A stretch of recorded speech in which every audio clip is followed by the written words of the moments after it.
Okay, let's start with a little story. So this story goes back a couple of years, and what happens is this. First and foremost, the shir should be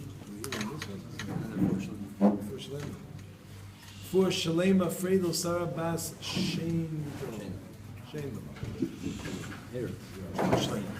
Okay, so the story again. Everyone says it like quietly. Before Shalema Freidel Sarah Bas Sheindel. Okay, so let's get cracking. So the story goes like this. This is a couple years ago when I was learning in another yeshiva, whatever yeshiva that was, and pre-base, whatever. So before the split, and well, it was after the split, but pre. That's the yeshiva was. Anyway, so I was learning there, and I got engaged. Mazel tov. Thank you.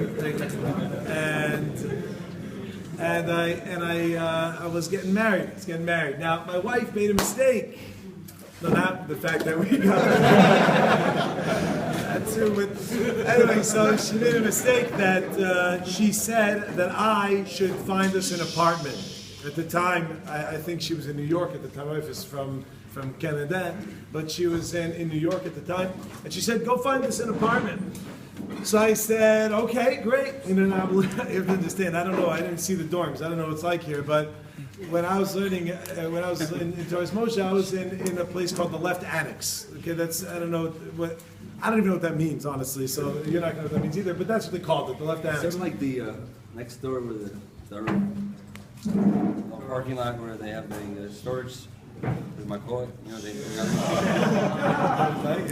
So basically, I'll give you a little description. But basically, there were 5 guys in the room. But I guess that's not unusual. Is that unusual? Yeah. That's very little, you're saying.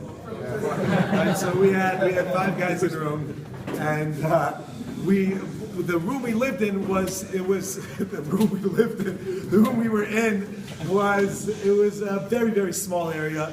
And it actually wasn't really a room. It was a kitchen that they made into a room because they ran out of rooms. So they just put up a wall. It was about this wide from here to here, and the length was about from Yaakov to Moshe, right? So that's like what it was, yeah. And we're talking, and we had 4 or 5 guys in that room. I wasn't really sure. Grinding the ceiling. So I got there late. I joined the yeshiva a little bit in the middle of the year. I came to Thomas, so I was whatever I was learning, Ponovich, whatever. And I don't think I've ever been about this. Anyway, so I was learning there, and what happened was I came in. I got the top bunk, and my where I put my clothing was I had the top right fleishich cabinet. That was literally what we lived in. It was this tiny little whatever, and you walk in there. You have to understand, now they moved buildings, but where we were, so somebody went to the mashgiach, there was a fishman, and a fishman came to this guy who was learning there and said, "No, how do you like yeshiva? How's the ruchnius? How's the gashmius?"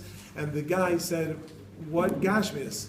And the fishman was like, but how do you like it? He's like, I'm not kidding. Like, what gashmius? What are you talking about? Like, you got food maybe. And it was like, whatever, if you were good. And basically that was what it was like. It was an intense weather. So my wife was like, "Go find us an apartment."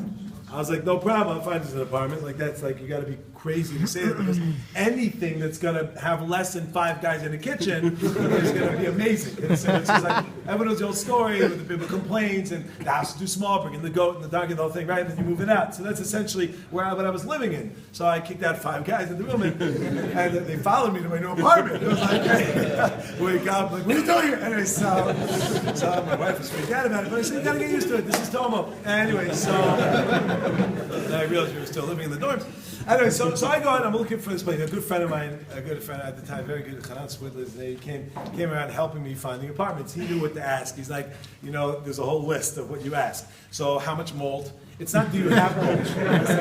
That's for sure there's mold. So how much? And when do the ants start marching in?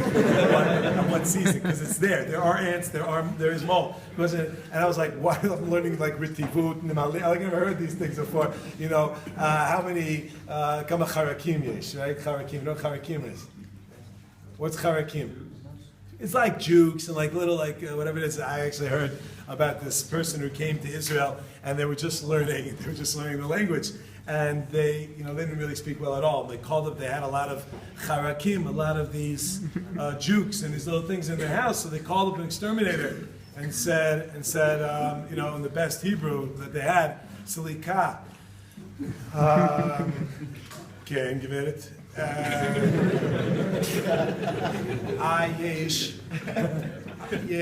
יש בעיה, יש בעיה. כן, אני שומע. יש לי בדירה, יש לי חרדים. So he's like, so what do you want me to do about it? לא, אני לא אוהב חרדים. So what's גברת, אני גם כן לא אוהב אותם. מה לעשות? חייבים לחיות איתם. לא, אתה לא מבין, אני לא, יש להם כמו הרבה, זה משפחה גדולה. כן, זה מה שהם עושים, מה לעשות? לא, בעיה. גברת, מה את רוצה? אני רוצה תהרוג אותם. תשמעי, אני גם לא אוהב אותם, אבל עד כדי כך. So that's what apartments are like here. So basically, we'll move in. There's a bunch of Haredim there. Sometimes it's that also. Two families, like wherever. So basically, we go. I'm looking around and I find this place. I'm telling you, pushing a mansion. I found a mansion. It was on Yam Suf, and it was on the street Yam Suf in Ramanishko. I can't describe to you how big this place was. It was like, I don't know if you guys know square meters or feet. Do you know what that is? Do you guys know what I'm talking about when I say that such a thing? It was 59 square meters, which is like that pole to that side. That was it, the whole thing. There was indoor plumbing. I mean, it was amazing. I got rid of my shovel, and it was like, okay, it's not halachas, I didn't follow anymore. Okay, but the point is, like, when you're David, how far you have to move from it? It was a palace. There was a toilet in the actual apartment. And now the crazy thing is, though, the way it works here is that when you move somewhere and they say unfurnished apartment, that's what it means. In America, unfurnished, you walk in, there's like a brand new oven and like fridge and like. When I moved to this place, when I went in, there was a light fixture. When I actually moved in, they had taken the light fixture. They took the wire. There was like open wires. There was nothing in the apartment, except for two things. There was a stove from, I think the apartment was built in 1976, so the stove was from that. And there was a stool, like a wood stool. That was like what there was there. Okay, so I called on my wife. I'm like, you're not going to believe what I found. Like, you're not going to. And it's not like, okay, can you WhatsApp? I'm saying, but then they didn't have that. They said there was no WhatsApp, there's no internet. I mean, there's internet, but nobody. It was like, you don't send a picture. It's like, you don't trust me. You want to marry me? You don't trust me. Okay, don't worry about it. Go ahead. And she comes. We get married. Within 8 days. We're in 3 countries. We got married in Montreal. 3 days later, I'm in New York. 3 days later, 4 days later, we're in Eretz Yisrael. And it was not fun. Plus, I threw up my own Sheva brachos. Like that was like really what it was. You go from one place just eating like crazy. Oh, that sounds great, right? Sheva brachos are great if it's not your own. And I, not that the marriage thing's the issue. I'm just saying I don't want to talk about it now. But anyway, what happened is that totally not relevant. But at the 4th day, it was Shabbos. I don't know what day it was. It was Shabbos. I know it was Shabbos. I don't know which day it was in the thing. And I'm eating by the Dar family. I don't even know the Dars, but I'm eating by the Dars. And I'm starting to feel not good. It's like, 3rd, 4th day, 50th meal, 2nd country. I'm like, turned to my wife of like 2 or 3 days, and at the point I wasn't sure, and I was like, I don't feel so good. And she's like, well, what does that mean? I was like, first peristalsis is about to start kicking in soon. I'm not feeling good. It's a science reference for those who. Anyway, so I was like, so she turns to my brother and she's like, do something. I think he's gonna throw up. Like, do something. He's like, what do you want from me? She's like, well, you're the brother. He's like, you're the wife. She's like, you're the brother longer, right? I'm saying, like, do something. And I was like, You know that point where you can't talk? You know what I'm talking about? It's coming, you know, Purim and every other day we practice. It's like, you know, mamish, you gotta love the Bali, whatever you guys do, but that like, go ahead. Chas v'shalom, mamish, epis, whatever, it's not like New Year's or anything. So, that person goes ahead. It's the bris. Anyway, so, mazel tov. Anyway, so the person goes ahead, and guy comes to Isha Torah. By the way, we're gonna come back, yeah? So, the guy comes to Isha Torah, and he's like, oh man, I heard about this Purim thing, like you're supposed to drink, is that right? You know what I'm saying? I better start now, you know, machshir mitzvah, whatever. I'm like, how do you know those words? Like, you know, it's like, there's a hechsher mitzvah. I was like, dude, like, you don't have to start with drinking. He's like, but isn't it a mitzvah? Isn't it a mitzvah? I was like, Shabbos is also a mitzvah. He's like, dude, slow down, I'm not ready, you know? Anyway, so back to the thing, I'm not feeling good, and I run to the water closet. In this house, they also had it inside, and I knock on, someone's in the back. I'm like, They're like, who is it? I'm like, housekeeping. I'm like, and they open it up. I run in. I let it go. Like, Pasha couldn't hold it back anymore. I don't care what they say about it. And I go out and I went to the hostess. I said, I want to tell you that mamish, the food was kosher. It was delicious, both ways. You don't mind me packing it up. So anyway, we come to Israel, and my wife was like waiting to see this apartment that I've been speaking so majestically about, you know. And we get there, it's like the building, 10 yamsuf, I don't even know. And we get there, and get up 2.5 flights up already. She's like, well, upstairs? I'm like, we should always go up in our marriage. You know? She's like, there's also down after that. And I was like, positive. We come in there, she walks in, she looks around, she sees this place, and there's nothing there. Right? There's Pasha nothing there. There's Seugim, right? There's bars on the windows. That's about it. Thank God, because that would have. She looks around and she sits down on the stool, and it's just like tilting. I'm like, oh, careful! The stool's a little broken. Yeah. And she started to cry, and I was like, I know. You also think it's huh? What do you think, huh? What do you think? She goes, it's not why I'm crying. I was like, the stool? You want to fix the stool? No. She said, what is this place? I partially kidnapped her. I brought her to this foreign country, and I bring her to this place, which is a Pasha mansion, which she doesn't realize it yet. And okay, she's crying away. Now let's get a little bit. Let's fast forward a little. This is actually is relevant to what we're going to be talking about at some point. See that? And basically, let's fast forward a little. We're expecting our first child. And we're all excited. And to make a longer story short, because believe me, as you see, I can make a short story quite long. We're all excited about it, and then it hits us. Unfortunately, my wife has a miscarriage. For those unfamiliar, the baby ended up dying. Now it wasn't very far along, but it was far enough along that it was something. And not only that, we were young. We were very young. Instead, I got married. I was a Pasha. I think I just turned 16 or something. My parents signed. Everything was legal. And so we were young and just whatever it is. And we got hit with this thing, and it was unbelievably difficult. It was very, very difficult. And now, if you put into the thing, I was already here. I was already learning here I was here for like over 5 years. I was whatever it was, learning for a couple of years. I mean, 5 anyway. Year. And so I was here for it felt like 10. And so I was because it was great. Anyway, so I was already learning a couple of years. I had a ton of family here. I had aunts and cousins, and uncles also, and relatives and whatever. Everything was pretty. I loved it. I'm good. My wife just didn't really have any family here. Any family. Like she's like, I have no family. I'm like, hello, we're married.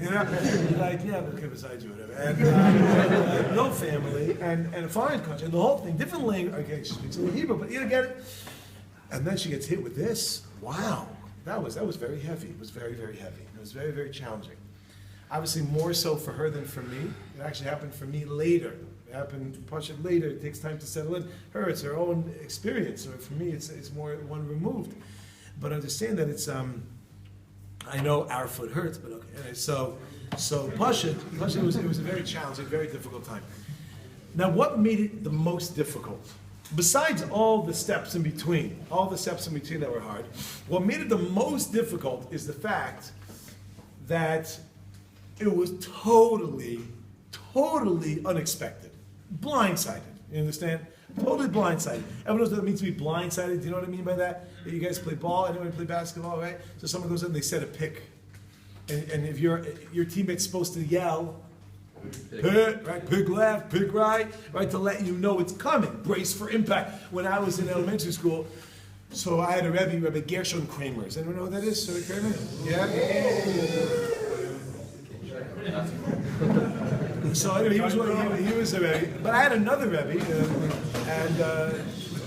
anyway, back to Rebbe Kramer. So Rebbe Kramer was he probably still is. I imagine he could probably do pretty good, some damage, but was a phenomenal basketball player. You know, they have all the rumors about. Did anyone see him play? Did anyone see him play? Anyone played with him? Yeah. So where? At Heller or like? Yeah. What's that? Say it again. Oh, Big Kaita. Okay. Because I was in Heller. That was also an interesting experience. So basically, I had Rebbe Kramer as a Rebbe for 8th grade, 9th grade, 10th grade, and I was very close to him. Also, my brother was very close to him, and he used to play ball with us. Phenomenal. Okay, so you know all the rumors about him, like he was from LA. So the Lakers were going to sign him, but it was Shabbos. So he was going to do it with the Shinoi, but it was a whole Zach, and whatever. It turned out he was actually lefty, so it wasn't the Shinoi, it was muscle, because really.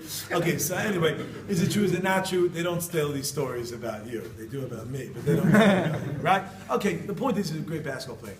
And we used to play 8th grade, right? For the Canadians, that's grade 8. So we used to go out and we were all right.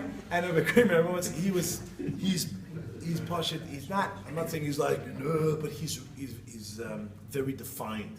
He's ripped basically. Like not like I can't fit in room, but like in Pashut, he's good in good shape. And we were playing, and nobody yelled pick left. Nobody yelled it. And he was playing with us, and I Pashut felt like I ran into a wall. And it happens to be because that time I did. Then when we were playing with Kramer, and we were going, someone didn't yell it, and I went boom, and then next thing I was like, I hit the floor, bam! Like I hit the floor hard, you get the wind knocked out of you, and I see he's like standing over me, he's like, "You okay, boy?" And I was like, he puts his hand out. I couldn't even lift my arm. I was just like, okay. So we sued, and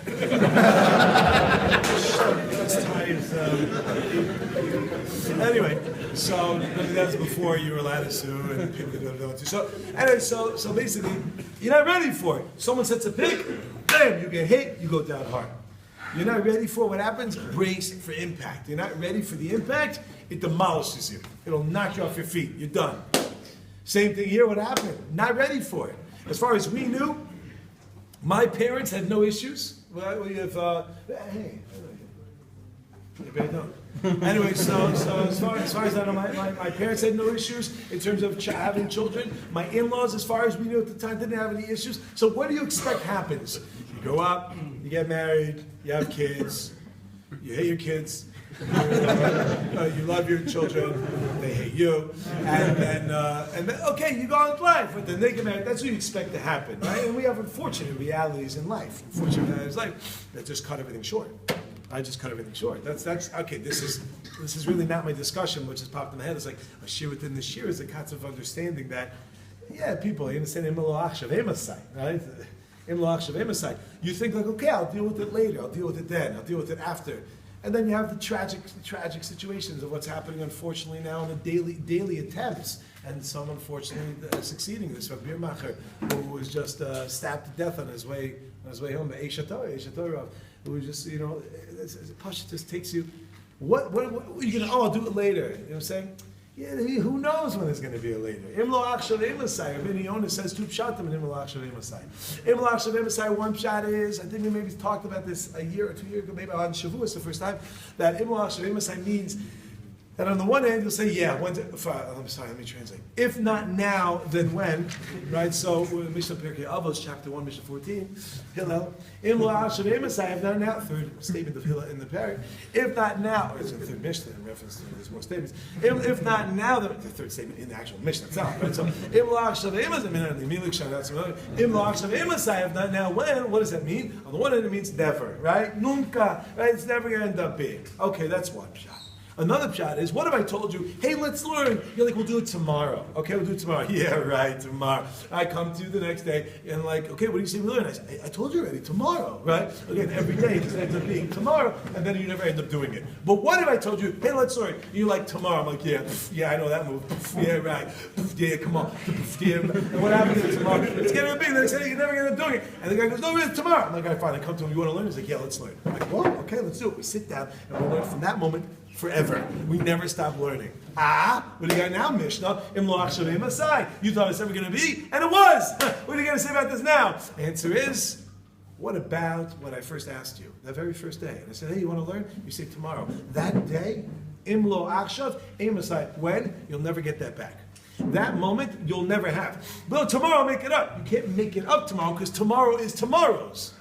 And the next day is the next day's. You say, okay, when I wouldn't have learned, I'll learn. Great, so you'll do that, but then that will be that time. You've lost it. You'll never get that again. You never have a chance.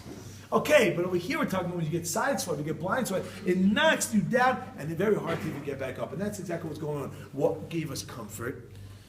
Okay, either because of misery loves company, right? Or because you're just not a freak of nature, is what they'll call it, is essentially the following. Does anybody know? Don't answer, don't say. If you know, raise your hand. Don't say it out loud. One of you will say it out loud. We will then say, why'd you do that? You'll be like, I'm that guy. Okay, don't say it out loud. Don't say it out loud. Does anybody know, statistically, out of how many pregnancies will end in a miscarriage? In other words, my question is, what are the stats on, right? What do you think? What percentage will be? And nobody knows. Okay, so if I could ask a spoon fellow. Yes? What do you think it is? One in how many? One in out of how? Do you understand the question? Say it again, please.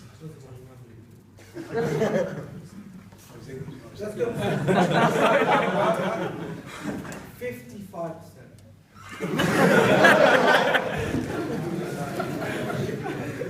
Another answer. I'm not saying that I'm very proud of you that you joined us. Does anyone have another answer, perhaps? What do you think it is? One in how many? 1 in 2, essentially. 1 in 1.8, right? 1 in 3, 1 in 4, 1 in 5, 1 in 10, 1 in 50, 1 in 100, 1 in 1,000. What do you think? Oh, gosh, stop.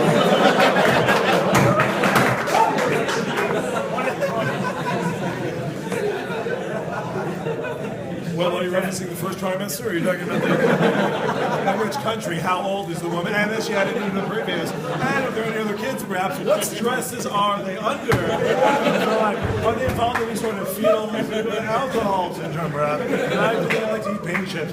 Wonderful. Come on, gentlemen, come on. Straight up. One in how many? 1 in 10. 1 in?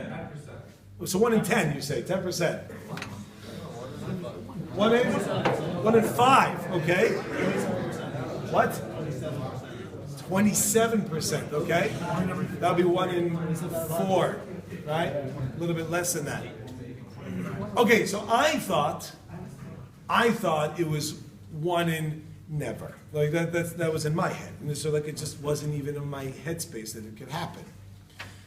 How much is it though?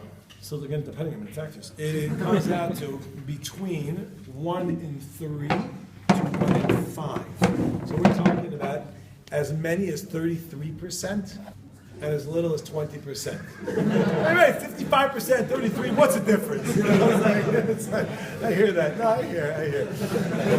Hashem, I hear it. It's not right. So the point is that now, is anyone in the room a little bit surprised by that person? Anyone a little bit surprised by that? Anyone thinking it's a high statistic? In other words, like, whoa, I would have thought it's less than that. So me personally, I was shocked when I found that out. It turned out to be, okay, so there are this is what? Unfortunate as maybe, this is normal. This is normal. It's unfortunate, it's hard, It's challenging, but it's normal. In other words, we're not saying we don't ask. And listen, a person can go and have 20 pregnancies and not have any issues. Another one of my rebbeim, I know that his wife went through. His wife had an issue. Had like 8 miscarriages, I think, in a row. And then they end up having to have 9 kids. Can I know? They didn't do it, 9 kids, but that's how many miscarriages. People can have a ton. People have nothing. Okay, the same idea. 1 in 5 people speak Chinese, but you understand, we're not in China. But I'm saying statistic. But the point of what I'm saying is that when I learned that, I'm able to then say, hey, you know what? You can go on now because this is normal. It's a little more difficult to get it after the fact, although it also does help. But if you get it before the fact, that comes along and it changes everything. I want to share with you now. Some of you I know have learned this idea before, learned this piece, but like we've discussed in the past, a little chazara. Never hurt anyone, right? Except for Hevel, and Kain repeatedly stabbed. Let's get into let's gospel. So there's let's do one day in Rashi. Okay. Is that a bad joke to say nowadays?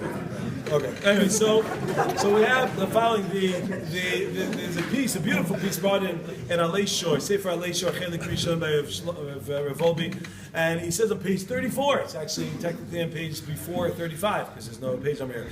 And it says it's Perek Chamishi, Yemei Aviv Yemei Sina V'Ayush, days of love, days of hate, and despair. Now you have to understand, if you've heard this before. It's not, I'm not saying this just to say you have to hear it again. You really actually have to hear it again.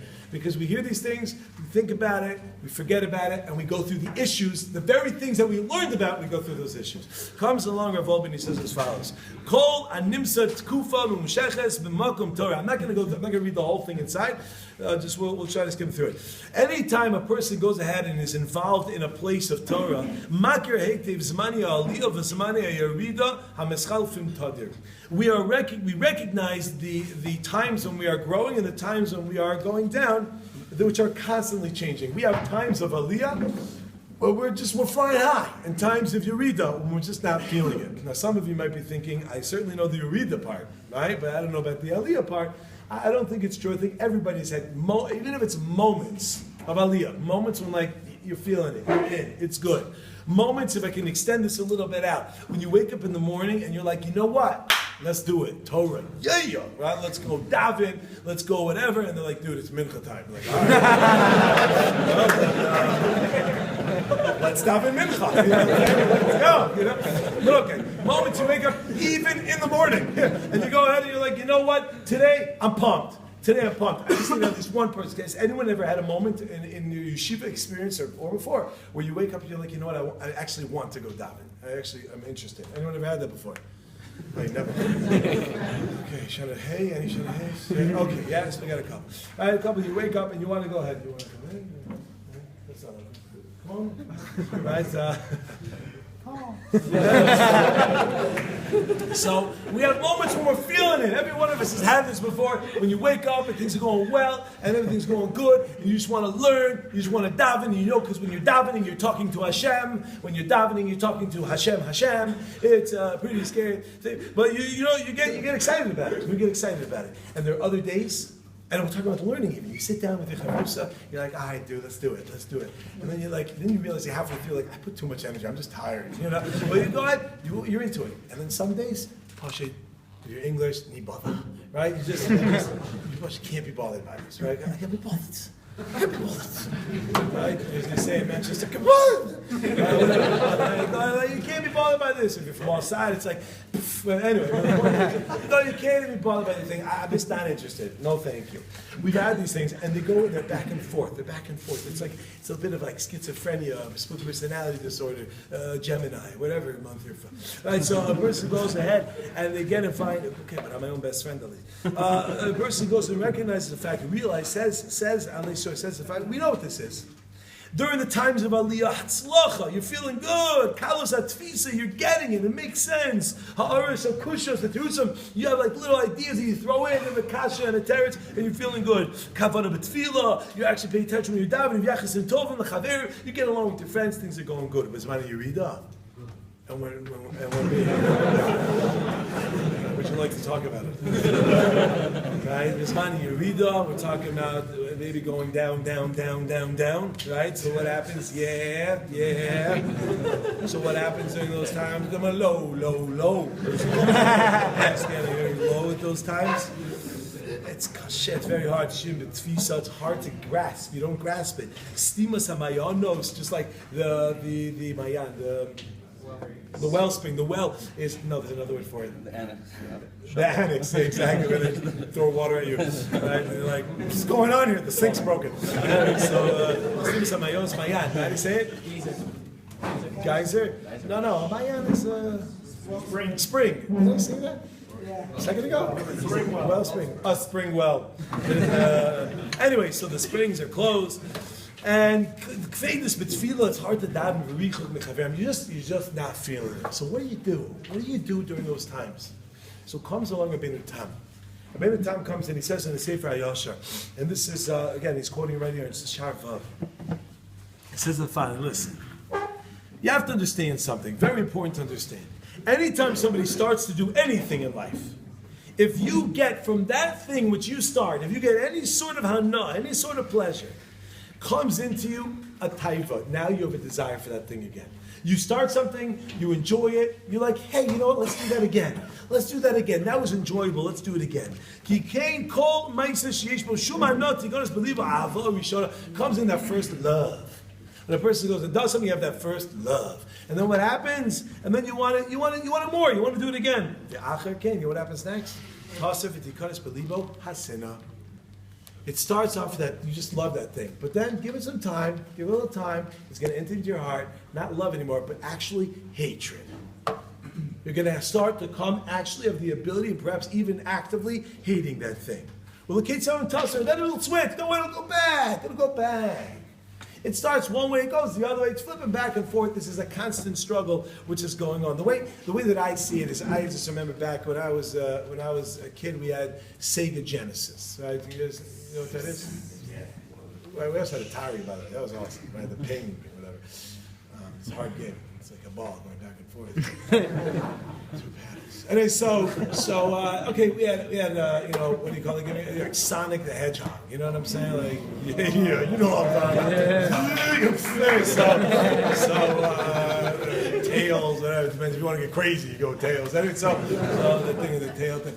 Anyway, so now before I had the thing, this goes also with the concept of paspasalu. When a person has something, then they no longer want it, right? When you have it, you don't want it as much. But I remember when I first got it, or in my head, it's more accurate. It would be like more recently, not so recent. It's actually like 10 years ago already. But Max Payne. I know you guys don't know what that is, but Max Payne 2, actually in particular. It's on Mitternacht you play it. You know what I'm saying? It's like Washington play chess and some play Max Payne too. It's a video game, okay? Hi, my name's and I'm an addict, okay? And I, at least at the time, my wife made another mistake that when we were sitting in the airport about 12 years ago, we were sitting in the airport and she left. She had to go use the ladies' room. And when she left me in front of a video game store. There's a store right in front of me. So what am I supposed to do? What? It's not my fault. What am I? You chose to sit here. What is it? So I bought this game, Max Payne. It cost $50 like, to buy this game. Now you're like, what are you talking about? Just, okay, you don't know what I'm talking about. But anyway, so you go in there, and I bought the thing, and as she comes back, I'm already like installing it on this laptop, and she's like, what are you doing? I'm like, I have notes for Shir. They're there. I just wanted you to know that I have notes in Eretz Yisrael. She's like, I didn't ask you what's in Eretz Yisrael. Like, what are you doing with this? I was like, I was gonna. Something's. Can we talk about it later? Right? He's like, what is that? I'm like, whatever. It's a game. All right, it's a video game. All right, what do you want from me? Okay, you laughed at me. She's like, what are you talking about? Like, what are you doing? How much did that cost? I was like $20. There was $20 nickel. She's like, I was expecting like, okay, she goes, $20? I was like, my mother gave me a birthday gift. Okay? She's like, fine. And I pushed it, I couldn't handle it. I'm like, fine, okay? She didn't give me a birthday gift, okay? It's the whole thing. And I was feeling bad about that. So I bought this, okay? And she's like, how much is it? I'm like $50. She's like, what? Anyway, so you go and you play that game. You get into it. It's awesome, and you love it. But then it's like then you get sick of it. Like you've ever had something that you play, it's like awesome, and then it's like I'm sick of it. And then you're like, let's do it again. And, I really love it. I'm sick of it. And you're like, this is great. I'm sick of it. This is what happens. What happens with the things that we love it and then we hate it, and this is what happens. It goes back and forth. This, my friends. Okay. You got to read through the whole piece of Skedai and Todarav. Lavon will go through with anyone who have already, and we'll go through all the details of this. But essentially what he says is like this. At the end of the day, no, it comes back and forth, back and forth. And anytime there's any sort of ischatshus, any type of newness on either way, that will strengthen you to either love the thing or hate it more. A new reason why you should hate it, a new reason why you should love it, that will bring you closer to it. And what happens if it's just equal? Then yovel a seichel. Comes a seichel, you have to have some sort of seichel to be able, if you have seichel tov. And I'm quoting a bit of time. If you have seichel tov, you can be able to overcome the challenge even when you don't want to do it, when it's like a level playing field. Okay, now he goes and he says the following. This is the ikar though. One should know, and this is one should know though, that what should you do if you wake up in that morning and you're pushing not feeling it? You're not feeling it, what do? So everybody says, well, between Parshios and the Torah, there's a break. Right? There's a break from parsha to parsha. And the Taka, I don't know what the source is, but there's a thing people say, you see, even you have to go ahead, you have to chazer, you have to stop, you have to go back and take a break, or whatever it is, Parshas Vayechi, maybe not, but everything else, you gotta go and take a little, you gotta chill. Even chilling is part of it, and it's true. Chilling is part of it. Chilling is part of the process. Part of the process of being able to go ahead, and this is not a steer to reach Lamed Aleph, Kol Kavod Asam Yudashim Shamayim. A person is allowed to chill. That's going to bring you closer to HaKadosh Baruch Hu. Okay, now don't start playing games now. Like, well, cocaine, Cocaine. Also, I don't really remember what happened when I was on it, but I imagine people have said it brings you close. Okay, you have to say everything within its proper measurements, whatever. So, you guys have any straws? So the point is that no, that doesn't mean you can do anything. But yes, there are times you got to chill. But what do you do when you're not feeling it? What should you do? Very simple. What should you do is as follows. Stall tactic. Stall tactic. Stall tactic. Okay, so this is like this. V'al Kain. Sarach hamaskil bir oso kiti konex asina belibo v'yogas ba'avoda. When a person goes ahead and it enters in, one must recognize and start to think that when they start to see that it's entering into them, the hatred in their heart, and they just want nothing to do with this, be very careful about yaniach kol hamaiseh. Don't stop.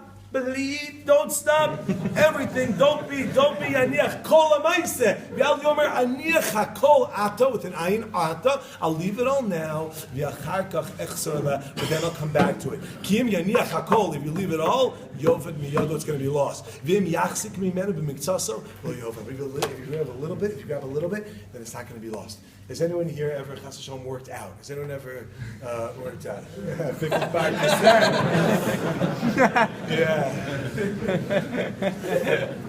So guys, you have to be clear. If you want to, Lamaisa, it's good to take care of yourself. It really is. I'm not getting to finish my time. Right? It's true. You have to take care of yourself. If you want to look, gentlemen, you want to look like this, then just push it. Stop working out. You'll be good. 8 donuts, 9 donuts, whatever you want. Okay. So has anyone really ever worked out before? No? Anyone's ever done it before? Yeah. Okay, so you might be familiar, right? I know you did it. You want to make sure you know where to put the tefillin, like exactly on the pencil, in the middle, on the top of the thing. Like when it's just like all over the place, you don't really know what to do with it, right? Just like people wear a bit of time. Also, put it next to it at the same time. Okay, so now let's understand. If you've worked out before, then you'll know the following. When I was 16 years old, my aunt got me a gift, which turned out to be, I guess she didn't like me, that she gave me a personal trainer. The guy I worked out with was pushing nuts. And when I say nuts, it's like you hear stories like, oh, the guy was nuts. He was arrested, right? He was wanted by he was like number 3 in the world in kickboxing, and he was pushing out of his mind, insane. His name was Will. I think it still is, unless he's no longer with us. Which would make a lot of sense, because he wants to get close to Hashem. Sometimes he would take too many measurements. Anyway, so out of his racket. But I knew that there was the concept when you would work out. Right? My answer's like, okay, I got you like an hour work. I'm like an hour. That's it, an hour. I would start crying like in the middle. I'd be like, Will, be like, you ain't getting out of no boy. Lock the door. Give me the change. Let's start. I was like, ah. Anyway, so basically, I burned a lot of cows because I would be running, pushing away from them. He would like kickbox me down. He's like, yo, you want to mess? I'm like, no. He's like, you sure you don't want to mess? I'm like, I'm sure. He's like, you do. Come here. I'm like, no, Dad. I'm like, what? Anyway, so more days. I'm sorry, I remember. Anyway,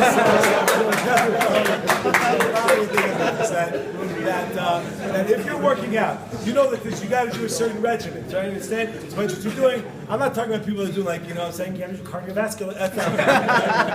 Let's go swimming on the elliptical. Right, that's not what I'm talking about. You probably die with the lecture usually, but I'm talking about where you go ahead and you pump up the iron. Let's say you're a governor of some state or whatever, and you go ahead and you're going to be pumping the iron. Until it's very big, what I say, and you go ahead and you're working out. So you have to give it time to rest. If you give it time, you understand it. Otherwise, you don't want to rip the muscle, but you don't want to tear the muscle. You don't want to destroy it because it can't really go back. But it's to go back. Okay, so you got to do it like this. You work out, let's say Sunday, Tuesday, Thursday, and Monday and Wednesday. You'll switch off on different parts of the. Are you with me? You know what I'm talking about. You know exactly what I'm talking about, right? So you have a different system. What happens if What happens if one day? What happens if one Ritva? What happens if one day you go out and you just not feeling it? Get your Sunday, Tuesday, Thursday, and Tuesday is supposed to be doing something, but you're just not feeling it. What happens if you don't do it? What happens if you just drop it? Does anyone know? Okay, neither do I. But imagine something. Yeah? No, what happens is that if you fall off the regimen, it's going to be that much more difficult to get back into it. It's going to be that much more difficult to get into it, and you're going to have to start again from the beginning, essentially. Not totally, but you have to start again pretty much from the beginning. What's happening there? Because what happens is you have to keep something, which means if you're not feeling it, at least do something. Do something. The way I see it is if you're driving down the road, and you're driving, I don't know how fast, whatever, it doesn't matter. You're driving, I don't know, let's say you have a white Sienna or something, okay? And you go ahead and you're driving down the road, and you start feeling it.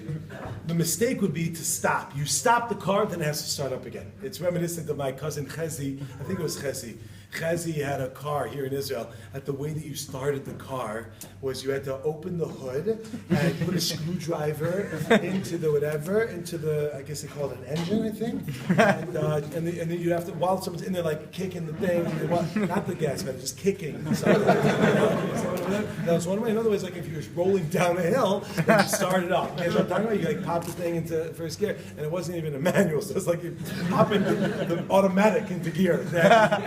And if the car ever stopped, it would shut off. That's much of what happened. If you stop at a red light, it would shut off. So the guy never stopped at red light. It's like California rollers. You never stopped at red lights. You just keep going. And or from South Africa because you don't want to get shot at the thing. But anyway, the point is that if you stop the car, you're finished. It's going to be that much more difficult to get on. So what's the point? Comes along Rav Volbe after quoting this, and he says, you have to recognize something, my friends. The fact that you have times when you're feeling it and times when you're not feeling it, that is normal. That is natural. The fact that we went through an experience, my wife and I, of this miscarriage, that is normal. The fact that a person goes ahead and runs into a wall to get the wind out to them, that is normal. This is to be expected. What happens, unfortunately, especially the people who come, let's say, I would equate, I don't know everybody obviously, but I'm saying, they're coming from similar backgrounds, coming to learn yeshiva, and obviously you really learn, whatever, you come into this place, and you're like, and you start learning, you really start learning. And what happens is, you didn't begin, it's good, because the beginning, everybody gets in the beginning. Kolas, chalos, kalos, right? So everybody gets into it. What's the phrase, kolas, chalos, kashas, right? But what do we see? All beginnings are difficult. Is that true? Look at your first day of school when you were a kid. Even if you hated school, the first day of school is awesome. Like you sharpen your iPad 3s or whatever you guys did. Right? So whatever, we had pencils and you sharpen your pencils. Number 2, Bic, and you got, and you put your pocket protector around, you know what I'm saying? And you're just ready to go. Everything's ready to go. Everything ready to go. Your payas is like waxed back. And like, everything's like, and you're pumped. Everything's good. I don't understand. I thought Kol Schos Kashos. Why is it so easy? Why is it so easy? The answer is, you haven't yet started, right? You haven't really yet started. You just walked into the building. You're like, see, it's pretty easy. You didn't do anything. You walked, right? You understand? But like, look at me. I love school, right? Then they're like, open your books. I hate this place. You know? I don't understand. So then when you come in, you start learning, and like you're getting into it, and it's good, right? It says you haven't even begun. It's just like the euphoria of walking into a new place and an excitement, and a bunch of guys that like you who want to get into it. So you start doing it, and you get this excitement, and you even that excitement even lasts. Those sharp pencils last even for a month. Some two, some even till Hanukkah. Some even will after it. Then what happens? Winter, boom, and it doesn't help at all when the Rebbeim get up and say, "Guys, we're now starting a very difficult time. It's going to be dark, the long, dark winter.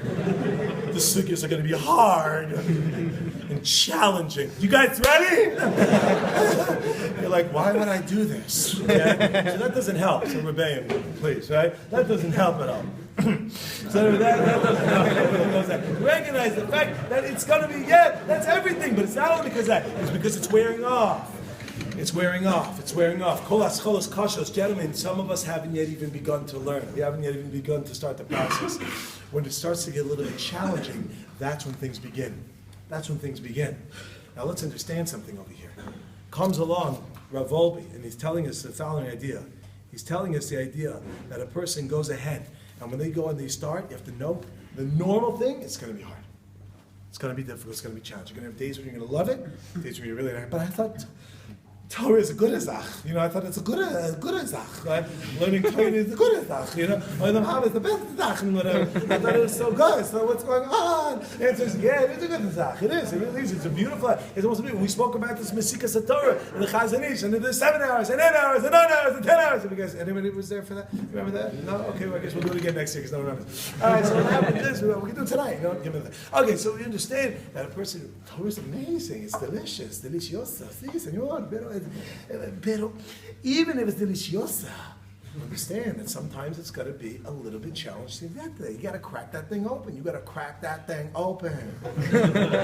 That means, my friends, I'm going to show you what that means. Open the sefer, right? So you sit down, to learn. You're like, okay, good morning, Anki, good morning. I'll say, what's going on, man? How you doing? How's everything? Did you guys open the Gemara and start learning? Okay, let's take it a little further. But today I'm not feeling it.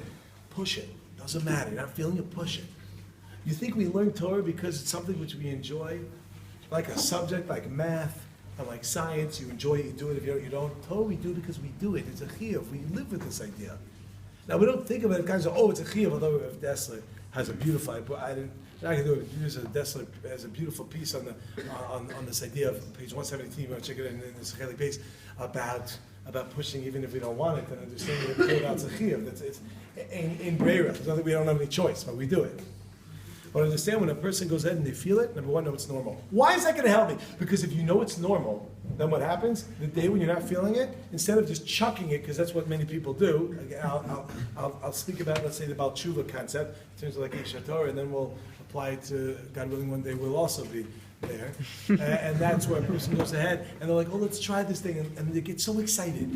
BTS, right? Everyone knows what BTS is, Baal Tshuva syndrome. There's many issues with this and many different factors of the process. But one of the things is this excitement and this vigor, and everything's great. And then after like a little bit, they just totally lose it. And they're like, forget it. What I like to tell them is understand. You're into it now. You're going to have a day when you wake up and you want nothing to do with it. They'd be like, what are you talking about? It's amazing. Totally Torah Spicha, me'alfe, alfe, alfe. Get close. You got the first part, right? You said the Chav pretty well, right? But totally understand what that means. Totally, yes, it's true, but you're going to wake up one day, you're going to not like it. And then when you wake up that day, you're like, forget it. Burn. And you're like, forget about it? Understand, if you guys are like, forget it. You start feeling it. What if you're going to think back and be like, oh wait. This is normal. And then when you recognize the fact that this is normal, you're going to be able to handle it and move forward with it. Okay, gentlemen, let's take it a step further. About when I was learning before I was on Torah Moshe, I was learning in, where? OJ! And when I was in OJ, we went on a Shabbaton to Bnei Brak. I went to Bnei Brak, a bunch of my friends during the Shabbaton decided to go visit Rav Chaim Kanievsky. And I wanted to go. I was going to go also, but it was really out of the schedule of what the yeshiva was doing. So one of my rebbeim said, don't go. It's outside of the schedule of the yeshiva. don't go now. We have a Shabbaton. I'm like, but everybody's doing it, And if everybody was doing whatever we were doing, I was like, yes, yes. Well, should I, Rabbi? Is that what you're saying, Rabbi? Anyway, so he goes to me, he says, don't go now. We'll go another time. This is what Rabbi said to me. 15 years. We'll go another time. Okay, we haven't gone. Okay, whatever. I'm not saying I'm bitter, but we haven't gone. I went myself, but at the time, okay. And they went to him. They asked him. He was in the hospital at the time. Rav Chaim was in the hospital, and this was again. It was probably 15 years ago, and he was in the hospital. And when he was there, they asked him. They went to go visit him, and they got in, and no one was there. A bunch of my friends went in, unless they made this whole thing up. So now I'm thinking, wait a minute, something doesn't add up. We weren't in B'nai Brak, we were in Eilat. What's going on? Anyway, so we got to call some people tonight. Anyway, Rav Chaim with the Turo. I don't talk on the telephone. Anyway, so I go and and my friend said the following. They went to go visit Rav Chaim Kanievsky, and they asked him, how is one matzliach in learning? How is one matzliach in learning? How can one be matzliach in learning? And I want to share with you something which I think is so crucial. This, I believe, is one of the most powerful things that really is going to give an insight to as per why we ourselves are not so into it. We get, like the sign says, depressed, and we whatever, and it gets hard.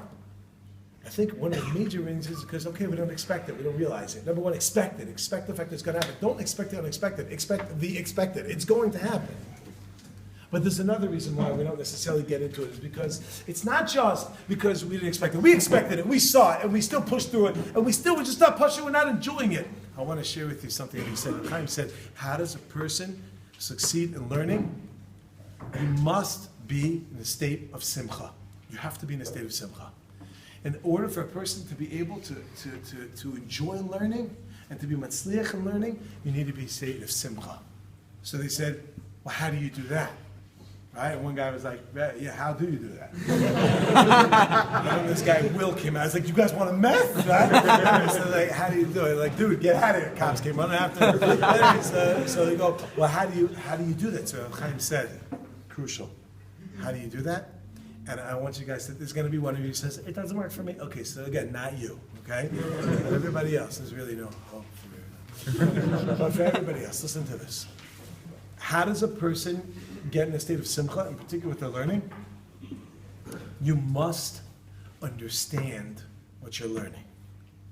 If you don't understand what you're learning, it's going to be a cycle, a vicious cycle, where you're sitting in shiur, you don't get it. You don't get it, you're frustrated. You're frustrated, it's hard to be tofis later. You're not interested, and then you don't get it more because you're not interested, and then you don't get that you're not interested, and then you're like, what's going on here? You know what? Forget Harry Potter. Just give me a little. What happens, we go and we chuck the whole thing, and what happens is, and we're like, you go to your Rebbe, you're like, I think it's the shiur. I think it's the shiur. It's my chavrusa. Es ha'isha shenasatali. Yeah, it's a little strange. Okay, it's the nachash, yeah, and it comes out and goes. It says, we blame it on everything else. People, stop for a second. Stop and realize the fact. Like, do you understand what you're learning? Are you taking the time to work through and understand it? And think about when you do understand it. Let's be real, people. When you do understand what you're learning, how do you feel? How do you feel? How do you feel? Good. You feel good. You feel accomplished. When you feel accomplished, you say, you know what? I like that feeling. I want to do it more. You go do it more, and since you're pumped, you're willing to go and put in more effort. And then what happens? You get into it, you like it, it's enjoyable, a good kasha, but you push through it, you get it, you understand it. You get a geschmack, you want to do it more. You want to do it more, and it goes spirals up like that. You may have it, you may say it about years. So you're going to be days you're going to love it, days you're going to hate it, and just be despondent, despairing, the whole thing. Be ready for that. Know what's going to happen. Number one. Number two, even in days of love, it can only last so much. You have to know what you're talking about. In order to know what you're talking about, you have to work. You got to work. You have to kill yourself. Be careful now. You have to be careful what you say, but you have to push yourself. You have to go ahead and just like you gotta push yourself in order to be able to do it. You have to work a little bit. As Pasha, you have to work. Okay, I was being nice. You have to work a lot. You have to work. You have to push yourself. You have to set up goals. That you're going to do this. There's nothing to talk about. You got to set up goals that you're going to do. There's nothing to talk about. Nothing to talk about. And Rav Obi speaks about this ideas of understanding that when you're not feeling it, doesn't matter. You push no matter what to do something. You got to push to do something. Nothing to talk about. And a person sets it up like that, and they start to understand it, then it gets deeper. But my friends, it gets wild, it gets crazy. It gets deeper. You know those days when you're not feeling it, and you're like, I'll just chill, because it's part of the process, and you are allowed to. I mean, in all seriousness, one is meant that you have to have times to chill. You have to have times to be able to relax. However, even though you have to have times to relax, you have to have times to chill, you have to recognize the following thing. Be very careful. Because those moments, when you're feeling like you don't want to learn, you're not feeling like you want to learn, you're like, maybe I'll chill now. Mashal Lamad Davar Dome. Mashal Lamad Davar Dome is the following. Imagine, since I said mashal, I automatically think of a king, even though this mashal has nothing to do with the king. But I also heard recently a friend of mine, Rav sitting there, he's a rabbi in Toronto, and he's recently speaking, and he said, every rabbi who speaks goes to the same speaking school, and they learn the same speaking rules. That whenever you give a mashal, there has to be a king, and you have to say the word king twice, and the first time you say it regular, and the second time in a very high-pitched voice. So he goes like this. There was a king. A king. And this king had, there was a princess. Oh, princess! Anyway, so there are no kings in this mashal, but let's say you have a person, okay? A person. And somebody told you, imagine somebody told you that in your backyard, okay, you don't have a backyard, so not you again, okay? But I think it's always the same person has all these things. So a person goes at 55%. Now a person goes, let's say they are. Someone tells you in your backyard there's a suitcase. There's a suitcase that somebody buried in there. There's a suitcase, not a suitcase, like a trunk, like when you go to camp and you get beat up, whatever. And, anyway, so you go to camp, they tell you this big trunk. And they tell you there's a trunk that's buried in your backyard. And in that trunk are 1,000 gold bars. Each gold bar is worth a lot of money. Yeah? In total, the thing is worth $1 billion. Somebody told you in your backyard, and someone you could trust, someone reliable, tells you that in your backyard, they've done the things, they've checked it out, they found the Chateau d'If, and they know where the special things, and they tell you where this is buried. It's in your backyard. What would you do? Listen, you have indoor plumbing, you could use your shovel for something else. You go ahead, and you take that shovel, and you start digging up your backyard. You start digging up, your mom's like, what are you doing? You're like, Mom, I'll pay you, quiet, right? I thought I came out of aim, I don't mean to be feisty, but what I have to say is, what? And you just keep going. She's going, I love you, I'll be in for dinner, I'll wash my hands with soap. And they say, go ahead, I'll pay someone to do it for me. Anyway, you say, go ahead, I'll just pay this up. And they say, go ahead, and you're digging, and no, not there. And you go to the next place, no, not there. And you go to the next place, no, not there. And then you hit something hard. And you're like, and you're hitting it hard, and you're like, too hard. So then you continue somewhere else, and you go somewhere else, and you're like, idiot, what do you mean too hard? Of course it's too hard. You just hit the gold. What do you mean too hard? Too hard and you're giving up now? At the moment when it gets difficult, you give up. At the moment it gets difficult, it's because you hit the gold. You hit the jackpot. And everyone here who's ever been learning before, and you get into that mode where it's hard, it's difficult, you're like, you know what, I'll just chill. I'll just get a coffee. You don't drink coffee. I'll go find a way to like it. Right? I'll go you only get some rest. Fool! You got to a hard part and you left. That is where life begins. You hit a challenge and you walked away. You basically said, I don't want to have any part of this idea called life. I don't want to have any growth. I don't want to move. My friends, when it gets difficult and hard, that's the gold. And anyone ever continue pushing at that part? When it got hard and you continue pushing, you walked out of that saying like, wow, that was awesome. That was not just good, that was awesome. Some of you perhaps didn't get that feeling is because you gave up in order to chill, not because you want to grow. My friends, at the moment it gets difficult is the opportunity. Mashal Amala Davar Dome. Is you have a guy who's working out. And this guy is working out, and they have, I don't know what these things called. It's like a pole, and it's a metal bar connected to like a wire, which goes back, and in the back they have like the weights, and the guy pulls them down. What's that called when you pull it down? Come on. Wait, what? Glat? Lat? No, I know. You think I don't know? Can you see the definition? No? Me neither. Anyway, but Rabbi Kramer had it. He had serious. All right, so what is that? You're doing a lat pull down thing, all right? And you're doing a thing, and you go to your trainer, okay? You go to your trainer, and you say the following. You say, you know what? We've been doing this for a couple of weeks, like with 10 kilo, whatever. You know what I'm saying? We're doing it for a couple of weeks. I really feel like I want to grow. I want to go to the next level. He's like, okay, you ready? Yeah, I'm ready. You sure? Yeah, I'm sure. All right, cool, here we go. The guy takes the pin out of 10 and then moves it to 20. He doesn't tell you he's doing that. You don't really know much about it. All you know is that you said to the guy, you want to grow. And he says, okay, and he moves it to 20. And then you're like, oh my God. And you go, dude, what's wrong with you? I told you I'm ready to grow, okay? And now you're making it hard for me. Why would you make it hard for me if I told you I'm ready to grow? Like I was saying, like, are you stupid? Like, what? You said you wanted to grow, so therefore I'm making it hard for you.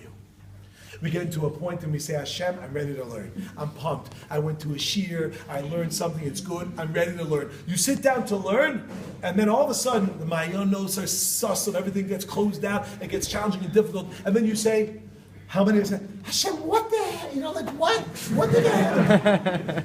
What did get him? You know, I go ahead, and I want to go, I was going to say heck, all right? I'm going to relax. Yeah? Go ahead and say, just that pause, the tongue went up, and what the hell it said. Anyways, I go, you know, Hashem, like, what in the world, what in the olam, okay? What in the Gans of Welt?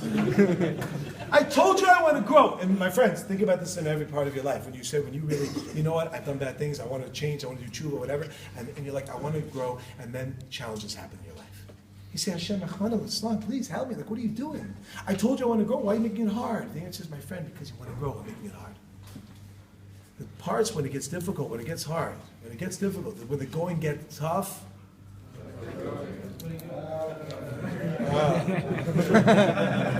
understand, my friends, that when it goes ahead and it becomes difficult and challenging, that's what makes a person grow. That's when a person becomes something. That's when a person becomes a great person. When they're able to go ahead and say, this is hard, and you choose life. And you say, you know what? Where does life come in? When you have choice. When does choice come in? When there's a challenge. And there's a one way or another. And you say, you know what? I'm going to find it. I'm going to get it.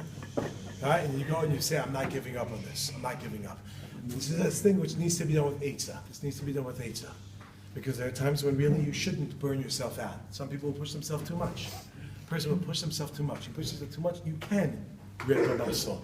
You can push to a level where it's too much. Therefore, you have to have Eitzah. You have to have a Rav, a Selech Rav, where you can speak it over and understand, where are you? But understand, okay, if it hurts a little, it's okay. It's allowed to hurt a little. It's allowed to hurt a little. Okay, people, what I want to do right now, just a quick recap of everything we did. End off with 1 point, the nether, and then sushi comes in. Okay. Time Freeman finished. All right, here we go. So started, no idea what happens. I kid my wife and we do cuts of the throwing up, in and out. I said, the kind of what happens in the bottom line is, said, I know, I got a beauty here. She's crying. I know, it's great. Right? And says, no, you kidnapped me, and there's not even a shovel here. And I said, what happens? We're going to, one person goes to the deal, expect the guy to miss guy, bam! Also gets hit. What's going on here? How can this even be? I don't even know what's happening. And it's because you're not ready for what happens over the camera. Wall. Now, actually, wall. And the person goes and they realize the fact you can knock the wind out of you. Oh, wait, 1 in 55%. Right? 1 in 3, 1 in 4, right? 27%, or 40, or whatever it is. You're coming out with ideas. Yes, these are real things. Which means, okay, a person go out, you don't speak Chinese either, but understand that statistically speaking, a person goes with nothing, a person goes with everything. Recognize the concept. Understand it's normal. Oh, it's normal? Yeah, it's normal. Oh, it's normal. Oh, wow. So I'm not just a weirdo. Oh, this is something which is understood. Yeah, you just weren't expecting it. Same thing if it comes along, you may have, you may say, each person goes and reads the fact. And it was every experience. So you have your aliyah, you read the person, okay, you've at least 3 readers. Right, the person says the aliyah is why you go up, and what happens, the person goes, what happens, you don't want to fall, and it's bam, going down, and to the point where I'm going to load. And again, the bottom of it is like stuck in the pants. I'm not looking like a boo with the pants on the ground. You can't walk sideways looking like a hoop that pants on the ground. And the person's on the bottom. And what happened to Kotzing been a time, and he tells us, understand this is normal. This is normal as he ends off with stall tactics, stall tactics, stall tactics. No,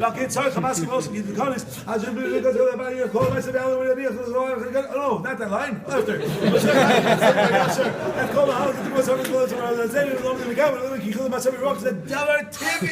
It's who's he? He is she. He is who's he? Understand this is normal. Oh, it's normal to have challenges? Yes, it's normal. Oh, I don't have to chuckle. You sit there and you're like, what's happening there? Bottom line is because this is normal. This is what's going to happen. Oh, the person goes, you won't back down. You can keep on going. Because you come to recognize the fact that even something is not really as different as you think it will be. Okay, then we look further. Say the castle, what happens? The person goes in and they give one. It's hard. What do you mean? There was a king. There was a king. There's gold. A person goes, realize there's gold. They go, it's too hard. Forget about it. What? You idiot. Of course it's hard. You hit the goal. And you're going to give up now. Now's the time to push it some more. Push it more. Will. Fine. I understand that when a person goes to recognize the bottom line is that you will have wills in your life. You gotta run. You gotta run. He's just coming for you. But I said, the bottom line is really, at the end of the day, that when it's challenging, I just want to work out. I'm ready for the next thing. Why would you make it, Hashem, why would you make it hard for me when I want to grow? The answer is because you want to grow. That's why I make it hard for you. And understand at the end of the day, when a person has a challenge and they give it up, they're giving up gold. You're giving up gold. Understand times to chill, but understand that you're giving up the gold. And then you understand why I never got to where I was going to be. You got to be with Simcha. How does a person be with Simcha? By understanding your learning. How do you understand your learning? By pushing through and finding the gold. And when you find the gold, you want to do it more and more, as opposed to the opposite, which is just going to bring the person down. Okay, I want to end off with this one last idea. I had a serious Yerida going on when I was in OJ. I remember my first year, and there was a fellow there, his name is Avi Milgram. Does anyone know who that is? Avi Milgram. Avi Milgram was shut up. I was like, no one any clue who the guy is. And all of a sudden, I have to use the bathroom. So basically, what happened is I went to the guy and I said to him, "How's your fucking relationships?" And as I go ahead and I said to this guy, Avi, shut up, that guy. Shut up, that guys are like God, that's how it works. Here it's like Shana Hey or whatever you guys have, right? But I go to Shana Becca, I'm like, dude, like this is not working out. I'm just having such a hard time learning. I just don't get it. Like I want to do it, I really want to do it. I have a ratzon, but it's just I'm just not feeling it. What do I do? How come there are times when like I feel like I'm flying, I'm doing great, and other times when I feel like it's just so difficult? And he said to me like this. He goes, I want to give you a little example. Do you ride a bike? I said, yeah, I ride a bike. So he said, think back to when you were a kid, and let me give you an idea of what Hashem is doing. What is the Kodesh Baruch Hu doing to us? When you were a kid, is anyone here ride? Anyone know how to ride a bike? Someone, okay, 55. Yeah, right, so you know how to ride. Who taught you how to ride a bike? It was traumatic, I see. Okay. Okay, so now, did anyone here have a parent that taught them how to ride a bike, or a sibling taught them how to ride a bike? Now, what happens? I taught I remember my oldest daughter was teaching her how to ride a bike. Passenger, I know it's been all kind of thing. Right? It's not driving yet. So, was that something? Was that the name? Anyway, so go ahead. Edit that. It's like, my name is Rav Meiselman, and so we're going ahead. Anyway, so the person goes ahead and they ride a bike. So I remember the first time I'm going to take my kids to ride a bike. Did I tell you this, Meiselman? I told you this story? No? I go to take them to ride a bike, and like it's just an awkward position to run in, like the Mitzrayim position, like you go ahead. And you just, and I'm like, and she's like, you ready? I'm like, are you ready? What am I ready? She's like, you ready? Here we go. I'm like, here we go. Here we go. And we're running. I'm like, I'm like literally running like this. My son was amazing. He's pushing, not shy. He got on a bike, and the first time on a bike, he learned how to ride. It was insane. I was so thrilled. Thank the good Lord, because I didn't have to go on whatever. You run along, and then what happens when let's say you're the kid, you're on the bike, and I'm back, you're on the bike, and your father's running along with you. He's running along with you, and you're like, I'm riding a bike.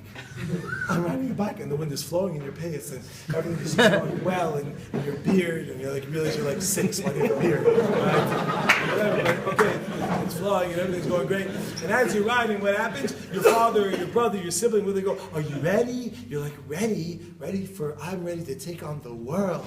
Right? You're like riding this bike. You really think you're riding. You get it? You really think you're riding. They're running along with you the whole time. They're holding you. And then they go, you ready? You're like, ready, because that's what kids get used to, like, ready, say ready, they go, ready. So like when you're like 20 years old, like your mother's like, you ready? You're like, ready. What happens? You go ahead, and you go right with the kid, I go, kid, you ready? Like, yeah. And my dad's like, you ready? I'm like, I'm ready. Yeah, sure, I'm ready. Ready for what? And he let's go, and boom, right? All of a sudden, it's like, boom, he smacks me. And I'm sorry. And boom, I hit the floor. Boom, I hit the floor. You know, and I got him like, like what's going on? My brother used to like, this is not relevant, later on in life, my brother liked to play games. It was like, the game was called like, how do I knock my brother off his bike in the most painful way? That was the game we played. I was always one on the bike. I didn't understand why that was. And when I was riding in front of my house, I remember this, he used to try to throw a basketball at me as I was coming by. And he's like, it'll be good. No, Yishmael's a good guy, but I don't know. He used to do this thing with the arrows and apple. It was crazy. Anyway, so my brother was like, you ready? And he like threw the ball and it went bam right in between my tires. And the bike just stopped. And I was like, boom! I went over, I landed on my face, yeah? I was like, Dad! And it's, I landed on my face, I literally ripped up my whole face. I'm like, ah! He's like, ah! Am I okay? He's like, it's fine!